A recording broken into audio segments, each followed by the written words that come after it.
En la Inquisición, que se estableció, la Inquisición española en 1478, aquí conocemos de la Inquisición en Sudamérica, se empezó eso estableciendo en todos los países donde tenía la Iglesia dominio, usando la tortura. La Iglesia Católica comenzó a destruir y más de 30 millones de personas dieron sus vidas siendo torturados, colgados, quemados, destruidos en diferentes formas que no podemos mencionar sin darnos escalofríos. Ese método nunca Dios usó la fuerza ni la tortura. Es un método satánico. Y aunque la iglesia hoy en día dice 1000 disculpas, no que le pida a los 30 millones que mataron, no se puede disculpar. ¿Y qué? Pero nunca admiten en el Vaticano que cometieron un error. Y no solo no lo admiten, están comenzando, preparándose para repetir lo mismo. Muchos de los protestantes, mis amigos queridos protestantes evangélicos que están escuchando y viendo esta mañana, ustedes piensan que la iglesia ha cambiado, pero la iglesia dice que nunca cambia. Y que los principios que han hecho son los mismos principios que están teniendo hoy en día. Yo tenía 18 años, estaba por graduarme de secundaria y nos fuimos a Washington a ver muchas de las cosas en Washington, los museos, la Casa Blanca, todo lo que se puede ver en allá. Y fuimos también a la Catedral de Washington, que estaba en proceso, tenía ya 40 años de haber sido iniciado y faltaban otros 40 años para terminarla. Pero entramos adentro. Yo había escuchado de mi padre una historia muy interesante, así que nos fuimos ahí, nos hicimos investigadores ese día y con unos 3 jóvenes nos fuimos con linternas y nos escondimos de nuestro guía y nos metimos por atrás en la catedral, fuimos a investigar, hablamos con muchos de los empleados que no hablaban nada de inglés, todos venían de España y les preguntamos, hicimos preguntas, nos fuimos a la oficina del cardenal al otro lado de la calle, preguntando por él para hacerles preguntas. Él no estaba de viaje. Fuimos nos mostró en su escritorio del cardenal allí de Washington. Después pasamos arriba y hablamos con el jefe encargado de la catedral, le hicimos varias preguntas. No le dije mucho, primero dejé que él hable y le dijimos, mira, hemos estudiado una clase de de arquitectura, y entonces nosotros quisiéramos ir al sótano, por favor. Ya yo sabía que había en el sótano, pero él no sabía que yo sabía. Entonces,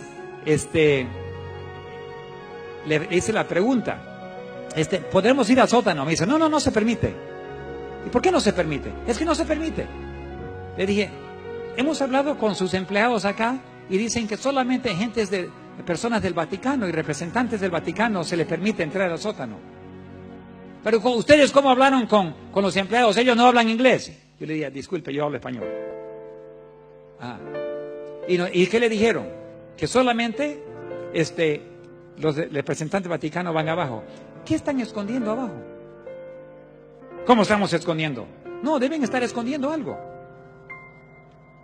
Oh, no tenemos nada. Sí tienen, porque ya sabemos lo que está abajo. ¿Y cómo saben lo que está abajo? Porque el inspector del gobierno que bajó abajo y hizo la inspección de este edificio fue amigo de mi padre. Entonces, ¿qué vieron abajo? No, usted díganos y nosotros le vamos a confirmar. Él dijo, le voy a dar una idea. Son puertas grandes, inmensas, de 30 metros de alto. Entonces ella sabía. Y dijo, ¿y qué hay atrás de las puertas? Usted dígame y yo le voy a decir la verdad. Hay tres pisos de puros celdas de cárceles abajo. Exactamente. ¿Y cómo sabían ustedes? Como le dije, el inspector fue amigo de mi papá. Nos contó todo lo que él había visto abajo. Y también el primo de mi papá era constructor. Y cuando él estaba entregando las cosas, también sabemos de las 100 cajas de metralletas que metieron abajo. Jóvenes, ¿cómo se llaman? Disculpe, tenemos que irnos. ¿Y de dónde son? Perdona, no podemos decir. Lo que desaparecimos. Pero en una catedral moderna, como la de Washington, recién construida, hay celdas de tortura, hay celdas para acomodar gente, hay armas, ¿Para qué? Yo pensé que eso pasó con las edades medias. No, señor. La pluma inspirada nos cuenta, nos dice que todas las persecuciones del pasado, la Biblia confirma, y vamos a leerlo pronto, que se van a repetir. Y se están preparando para repetir las mismas tácticas de las edades medias. En Polonia, hoy en día, no estamos hablando de las edades medias, hoy en día, en Polonia, hay una escuela de Inquisición, enseñando a jóvenes sacerdotes católicos a cómo hacer lo mismo. Y decimos, la iglesia ya no es igual, ya se arrepintió. No, señor, la iglesia es igual y se está preparando para repetir lo mismo. Entonces, una de las tácticas más eficientes para poder cambiar y trabajar y pelear, luchar en contra de la reforma, era la contrarreforma, era la creación de los jesuitas. Dice Sociedad de Jesús. No tiene nada que ver con Jesús eso, pero así se llama. Y ellos fueron creados por medio de Loyola, Ignacio Loyola, en 1540, y él era el brazo combativo, la guerra de la iglesia para controlar el sistema educativo, colocando a sus alumnos en posiciones de influencia, estableciendo órdenes, sociedades secretas como los Caballeros de Malta, Caballeros de Colón, Opus Dei, masones, etc. Y para controlar a los gobiernos y sistemas económicos, colocando consejeros al lado de los gobernantes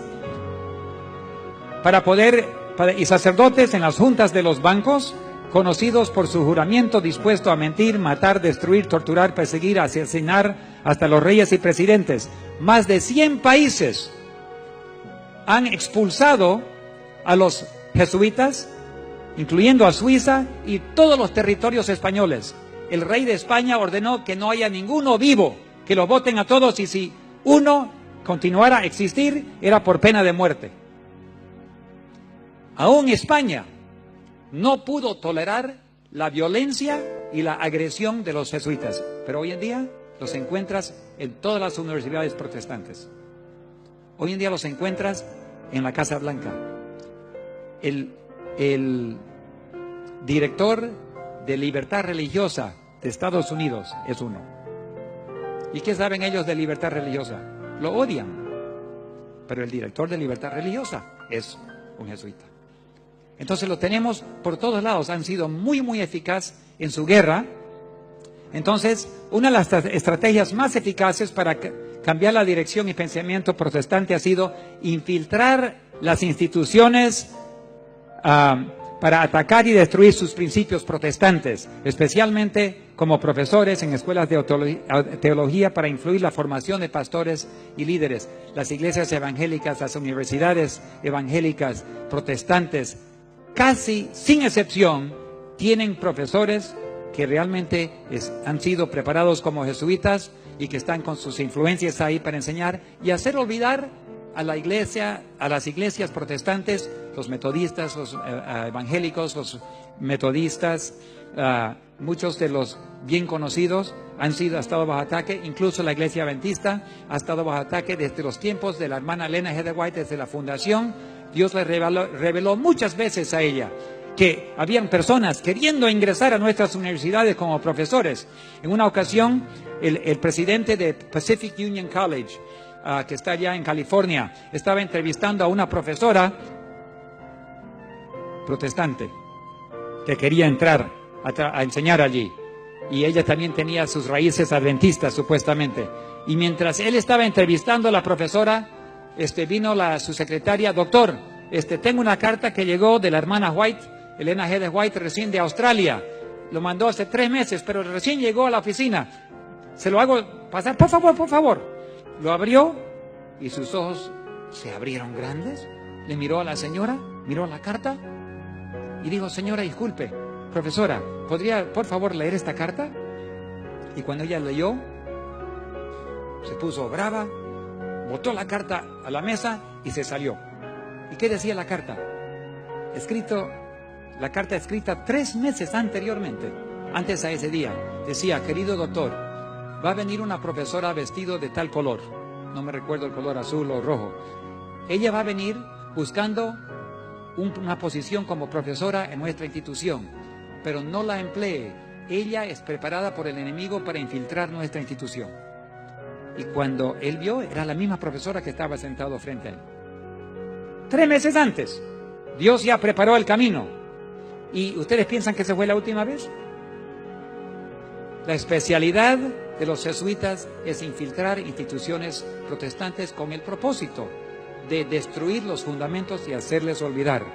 Vamos a ver que han tenido mucho éxito en eso. Las estrategias de Roma para las universidades y las instituciones evangélicas ha sido muy clara.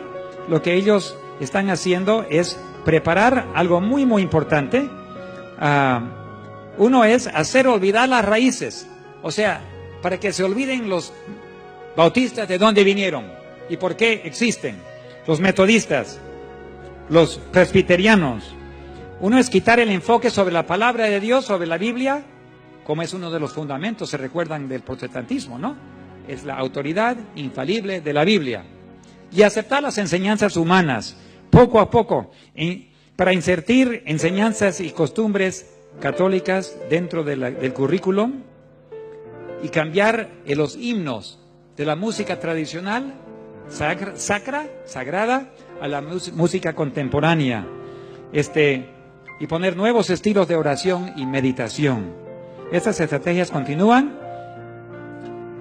Tenemos aquí reducir la autoridad de los miembros de las iglesias, porque las iglesias protestantes todos enseñaban que cada miembro es un sacerdote. Eso se llama el sacerdocio del creyente. ¿Qué significa eso? ¿Tienes que ir a un cura para pedir perdón de pecados? ¿Solo por medio del sacerdote tú puedes obtener perdón? Uno de los principios protestantes es que cada creyente va directamente a Dios. Tiene acceso directamente a Dios para pedir perdón de pecados y dirección en su vida.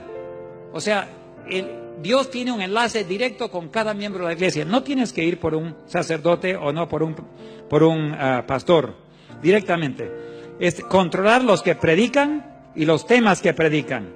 Controlar los materiales de estudio que los miembros, por medio de los grupos pequeños, es una cosa buena. Pero ellos lo usan para controlar los materiales que se estudian, para que ellos puedan dirigir el grupo pequeño, grupito por grupito, en la dirección que ellos quieren. Ya no es la iglesia entera, se dividen en pequeños grupos. Dividir y conquistar es la estrategia de Roma.